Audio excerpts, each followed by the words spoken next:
to ride for the first time with the MotoGP M1 was an incredible experience for me. It's something I have dreamed about from when I was a really small boy to experience MotoGP, and to finally do that today was incredible. And the speed of the bike was something that I did not expect, was even more than I expected.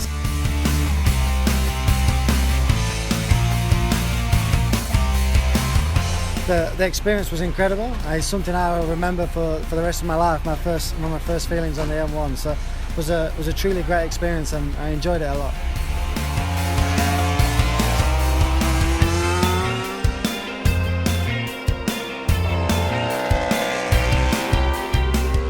I want to say a massive thank you to Yamaha. The past couple of weeks with the win in the Suzuka 8 Hour.